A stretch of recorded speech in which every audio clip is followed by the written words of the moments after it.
मोठी बातमी समोर येते। पांढऱ्या पट्टीचा वाद काही थांबायचं नाव घेत नाहीये। त्या संदर्भात आणखी एक बातमी। चर्नी रोड परिसरातील फुटपाथवरही पांढऱ्या पट्टीचा वाद आता निर्माण झालेला आहे। आम्ही गिरगावकर संघटनेने याला तीव्र आपला आक्षेप व्यक्त केलेला आहे। पांढऱ्या पट्ट्यांवर आम्ही गिरगाव संघटना आक्रमक झाली आहे। संघटनेने घटनास्थळी धाव घेत पांढऱ्या पट्टीवर काळा रंग फासलाय आणि निषेध व्यक्त केलाय। जिथे जिथे असलेले प्रकार होतील तिथे तिथे महाराष्ट्र सैनिक पोचतील। जिथे जिथे असलेले प्रकार होतील तिथे तिथे महाराष्ट्र सैनिक पोचतील। तर मुंबईच्या गिरगाव परिसरातील बेने डोलावत मनसेच्या वतीने आज फुटपाथवर आखलेल्या पांढऱ्या पट्टीच्या विरोधात आंदोलन करण्यात आलं। जैन साधूंच्या येण्या जाण्यासाठी पांढरी पट्टी आखण्यात आली होती, तिला काळं करण्याचा प्रयत्न मनसैनिकांनी केला, तेव्हा पोलिसांनी आंदोलकांना ताब्यात घेतलं। गिरगावचे विभाग अध्यक्ष दिनेश पुंडे यांच्या नेतृत्वात हे आंदोलन करण्यात आलं।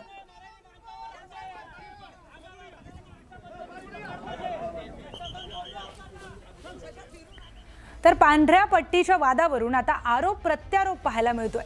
जैन मुनी निलेश चंद्र यांची मुंब्र्यामध्ये जाण्याची हिम्मत आहे का, असा सवाल मनसेला विचारला होता। दरम्यान आता संदीप देशपांडेंनी यावर प्रत्युत्तर दिलंय। तुम्हाला मुंब्र्यामध्ये पांढरी पट्टी मारण्याची हिम्मत आहे का, असा सवाल देशपांडेंनी विचारलाय। तुम्ही बालासाहेबांचे तुम्ही मान्य हिंदू हृदय बालासाहेबांचे तुम्ही शिवसैनिक आहेत, तर तुमचं माझं म्हणणं असं आहे की तुम्ही आज जैन सोसायटीमध्ये तुम्ही पांढऱ्या पट्ट्याला तुम्हाला दिक्कत आहे, तो भिंडी बाजार मुंब्रा आणि पायदुनीमध्ये जा। ईदच्या समय आणि तिथं नमाज पडतात, पुरा रोड ब्लॉक करतात, पुरं पांढरं होतात, तिथं तुम्ही काळा करणारा कधी जाणार, हा प्रश्न आहे। मला असं वाटतं हे सगळ्यांना माहिती आहे।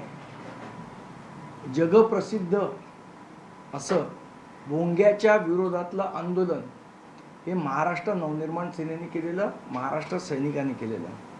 आणि ज्यावेळेला आमचं हे आंदोलन होत होतं त्यावेळेला तत्कालीन सरकारच्या भीतीने हे निलेश चंद्रसारखे शेपट्या घालून घरी बसलेले, त्यामुळे आम्ही कुठे आंदोलन करायचं, कशा विरोधात करायचं हे सांगायचं यांना अधिकार सुद्धा नाही। इथे दादरसारखा सहिष्णू भाग असेल, घाटकोपरसारखा सहिष्णू भाग असेल, इथे पांढऱ्या पट्ट्या मारणाऱ्यांना उलट माझं आव्हान आहे की एकदा जाऊन मुंब्र्यात किंवा पायदुनीत तुम्ही पांढऱ्या पट्ट्या मारून बघा, तुमची हिंमत आहे का। आम्ही तर आंदोलन करून दाखवलं। तर आता पांढऱ्या पट्ट्याच्या वादानंतर मुंबई महानगरपालिकेला जाग आली आहे। या वादानंतर पालिकेने पांढरे पट्टे काढून टाकण्यास सुरुवात केली आहे। अशा प्रकारे सांस्कृतिक दहशतवाद सहन करणार नाही असा इशारा आम्ही गिरगावकर या संघटनेने दिलाय।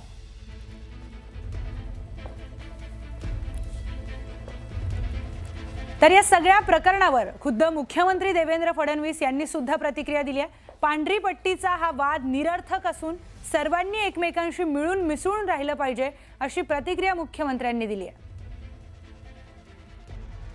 पहिल्यांदा तर मला असं वाटतं की कोणीही कुठल्याही समाजाला एकमेकांसमोर उभं करणं हे योग्य नाही, समाजात तेढ निर्माण करणं हे देखील योग्य नाही।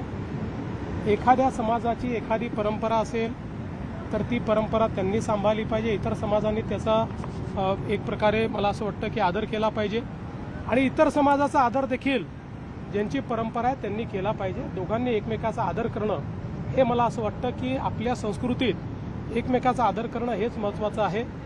विनाकारण प्रत्येक गोष्टीला वादामध्ये नेऊन त्याच्यामध्ये राजकारण ओतणं यांनी कधीच फायदा होत नाही, त्यांनी मतं देखील मिळत नाही। मी तुम्हाला एक सांगू का, अनेक वेळा चर्चेत राहण्याकरता वेगवेगळे लोक वेगवेगळ्या गोष्टी करत असतात, त्या प्रत्येक गोष्टीला मुख्यमंत्री म्हणून मी बोललंच पाहिजे, प्रतिक्रिया दिलीच पाहिजे असं मला वाटत नाही।